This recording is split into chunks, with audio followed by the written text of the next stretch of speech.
Supreme court ने आज हमज़ा शहबाज की दरख्वास्त ज़मानत 10 माह के बाद वापस कर दी है और ये कहा है कि वो हाई कोर्ट से रुजू कर सकते हैं। इस दरख्वास्त को वापस करने की वजह ये बताई गई है कि दरख्वास्त ज़मानत में हार्डशिप का जो असूल है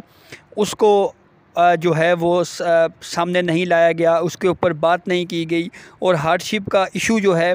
वो हाई कोर्ट में नहीं उठाया गया। हार्डशिप मुकदमात बुनियादी तौर के ऊपर वो होते हैं जिसमें कोई ऐसा मुलज़िम जिसको जेल में ऐसी बीमारी लाक हो जाए जिसका जेल में इलाज मुमकिन ना हो, या उसका ट्रायल बहुत ज़्यादा ताख़ीर का शिकार हो और उसकी समाअत ना हो रही हो, उन मुकदमात के ऊपर हार्डशिप के असूल का इतलाक़ किया जाता है।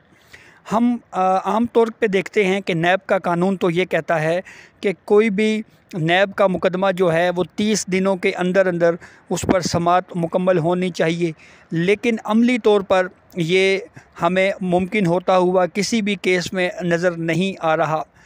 इस मामले में मज़ीद अगर हम बात करें तो जैसे कि हमज़ा शहबाज के मुकदमे की मिसाल हमारे सामने है। आज से तकरीबन 10 माह पहले दरख्वास्त ज़मानत सुप्रीम कोर्ट में आई। सुप्रीम कोर्ट ने इस केस की मुतअद्दिद समाअतें की, किसी समाअत के ऊपर भी ये नुकता नहीं उठाया गया कि हमज़ा शहबाज के हवाले से जो हार्डशिप का नुकता है वो हाई कोर्ट नहीं उठाया गया, इसलिए आप दोबारा हाई कोर्ट जाएं। लेकिन आज 10 माह के बाद सुप्रीम कोर्ट ने ये कहकर दरख्वास्त वापस लेने की बुनियाद पर निपटा दी है कि आप इस मामले पे हाई कोर्ट जाएं। हम देखते हैं कि नैब के हवाले से सुप्रीम कोर्ट ख़ास तौर पर मुतअद्दिद बार अपने तहफ़्फ़ुज़ात का इज़हार कर चुकी है। ऐसे कई मुकदमात हमने कवर किए जिसमें मुल्ज़मान तिबई मौत मर चुके, उसके बावजूद उनका ट्रायल मुकम्मल नहीं हुआ। सालों साल नैब के मुकदमात अदालतों में ज़ेर समाअत रहते हैं और जो मुल्ज़मान हैं वो जेलों में बंद रहते हैं। और फिर उसके बाद कई ऐसे मुकदमात भी देखे गए जिसमें मुल्ज़मान बरी हो गए, लेकिन वो 10-10, 15-15 साल उनकी जो शहरी आज़ादी है वो सल्ब हुई, वो जेलों में रहे। ख़ास तौर के ऊपर एक केस जिस पे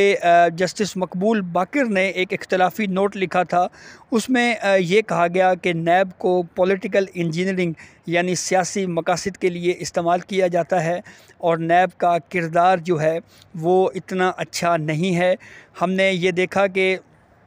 इस हवाले से ट्रायल में ताख़ीर बहुत ज़्यादा हो रही है। ताहम अब हमज़ा शहबाज का जो केस है इसको अब दोबारा ज़मानत के लिए 10 माह तक सुप्रीम कोर्ट में केस ज़ेर समाअत रहा और फिर उसके बाद दोबारा हाई कोर्ट भेज दिया गया। अब हाई कोर्ट में हार्डशिप के नुक्ते के ऊपर जो है वो दोबारा एक दरख्वास्त दायर की जाएगी और अगर हाई कोर्ट से ज़मानत ना मिली तो फिर ये मुकदमा दोबारा सुप्रीम कोर्ट आएगा। तो अब देखना ये है कि हमज़ा शहबाज को ज़मानत लेने के लिए कितना वक्त जो है वो लगेगा, कितने अरसे तक